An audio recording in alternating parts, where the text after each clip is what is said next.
Pleasant good morning to all of you. Today is Sujata here for 8th standard. Now we are going to start with novel of second term syllabus. We are going to start our next syllabus, but before that starting, I need to show you this term syllabus that from reader book you have a chapters after 20 years. If the world is around us and Indian heroes. Then from novel you have a chapter number 8, 9 and 10. First of all, I need to start with this chapter, The Prison of LaForce. As you know, we have finished with this letter in which Gamble written all the things to the Marcus, that how the life is going on to his sir, that his life is in danger. Moving ahead with this chapter, here he has explains that making his way slowly towards Paris, Charles passed village after another. He is moving to the Paris and he is crossing one by one village. With each one of that he entered and left. A barricade or gate was shut behind him. Wherever he has crossed the last gate, it has been shut behind that. With each checkpoint he passed, more fanatical citizen patriots appeared, and he realized that he would have a little chance of returning. Now he is imagining that if I cross one step further, he cannot able to go back. He had managed to progress a reasonable distance despite the continuous stops.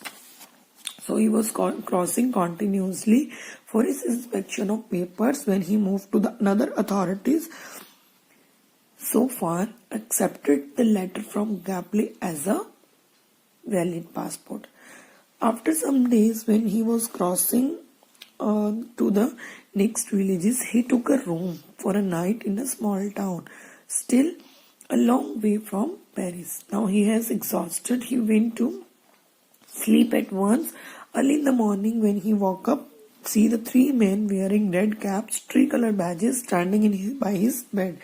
Clearly they were the citizens of New Order, spotters for the revolution. Immigrant, these officers will take you Paris. He said that he is going to be Paris. Now these officers will take you to the way of Paris.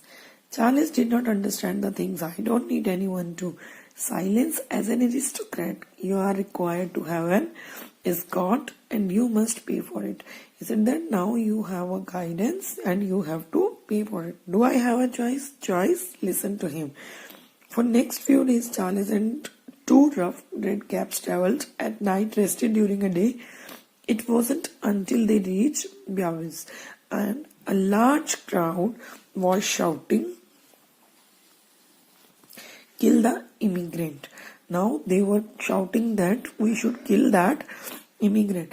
That Charles began to worry. Now here Charles was in stress and he got off his horse and concealing his anxiety addressed the crowd. Now he was going to talk with that crowd that immigrate my friends, I'm willingly in France. It is my wish to come in the France. You lie, traitor, shouted a toothless man with a wild look in his eyes. According to the new law, your life is not your own. Charles reacted in surprise. The new law?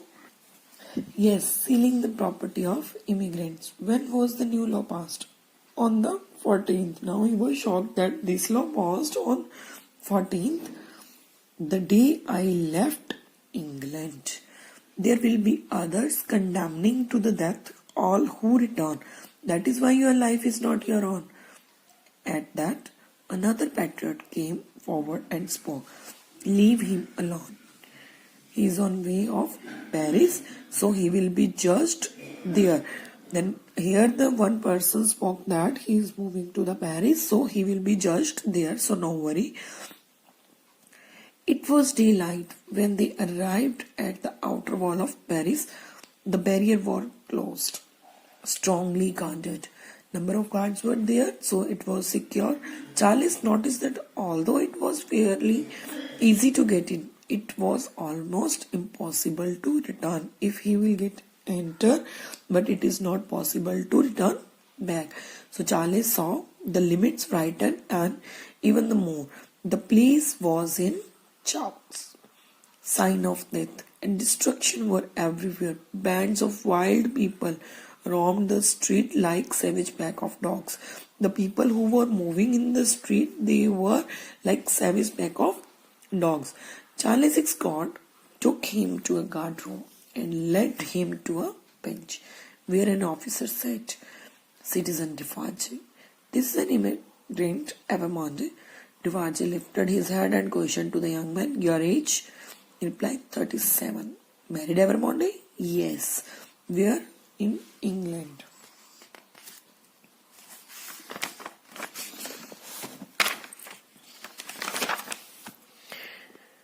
Yes, of course. Where is your wife? In England. Of course, you, Evermonde, will be put in the prison law force. Charles could hardly speak. But why under that law? We have new laws now, Evermonde.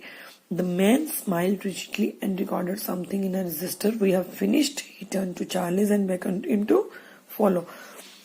As they left to the center of Paris, Defarge looked at the prisoner. Is it who married of your daughter? Dr. Manette was a prisoner in Bacille. Donne was shocked. Yes, my name is Defarge. I have a cafe in Saint Antoine. Yes, I remember. My wife came there to recover her father. Defarge was silent for a moment. In the name of La Lieutenant, the lady who cuts off his heads. Why did you come back to France? You read a letter a moment ago. Defarge frowned means surprised and looked straight before him. An unfortunate truth of you. I am afraid. I am lost here, sir. Can you give me some help? None. Am I behind you, LaForce, and forgotten? So, everything is going to be forgotten. Yes, but not by me. Charles could see Defarge that not going to help, but could at least tell that Mr. Lorry of Telson's men what has happened to me. He was asking that all the things when his wife moved to the Saint Antoine cafe, and he was explaining that he is not able to recover his father too.